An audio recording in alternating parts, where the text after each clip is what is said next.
కేసినేని నాని కూతురు శ్వేత సంచలన వ్యాఖ్యలు చేశారు. టీడీపీలో మమ్మల్ని ఘోరంగా అవమానించారంటున్నారు శ్వేత. సిట్టింగ్ ఎంపీకి ఇవ్వాల్సిన గౌరవాన్ని నానికి ఇవ్వలేదు. ఆస్తులు అమ్ముకొని మరీ టీడీపీ కోసం కష్టపడ్డాం, కానీ మాకు అవమానం ఎదురైంది. చంద్రబాబు చెప్పారనే నాకు ఇష్టమైన జాబ్ వదులుకొని రాజకీయాల్లోకి వచ్చా. గౌరవం లేని చోట మేము ఉండలేమంటూ కార్పొరేటర్ పదవికి రాజీనామా చేసిన తర్వాత శ్వేత ఈ వ్యాఖ్యలు చేశారు. కార్పొరేటర్ పదవికి రాజీనామా చేశాక కీలక కామెంట్స్ చేశారు కేసినేని నాని కూతురు శ్వేత. ఎందుకు రాజీనామా చేయాల్సి వచ్చిందో చెబుతూ టీడీపీపై సంచలన వ్యాఖ్యలు చేశారు. ఈరోజు విజయవాడ మున్సిపల్ కార్పొరేషన్ 11వ డివిజన్ కార్పొరేటర్గా నేను రాజీనామా చేయడం జరిగింది. మేయర్ గారికి నా రాజీనామా పత్రం అనేది ఇవ్వడం జరిగింది.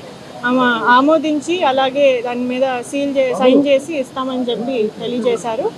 ఆ లెటరు వచ్చిన తర్వాత వెంటనే తెలుగుదేశం పార్టీ నుంచి కూడా రాజీనామా చేయడం జరుగుతుంది. నేను కానీ కేసినేని నాని గారు కానీ ఎప్పుడు కూడా కల్లో కూడా ఊహించుకొని అంశం ఇది. తెలుగుదేశం పార్టీని వదిలి వెళ్తామని మేము ఎప్పుడు ఊహించుకోలేదు. ఎందుకంటే పార్టీ మీద అలాగే అధినేత మీద మాకున్న అభిమానం, ప్రేమ అలాంటిది. కానీ ఈరోజు పార్టీయే మమ్మల్ని వద్దనుకుంటుంది, అధినేతే మమ్మల్ని వద్దనుకుంటున్నారు.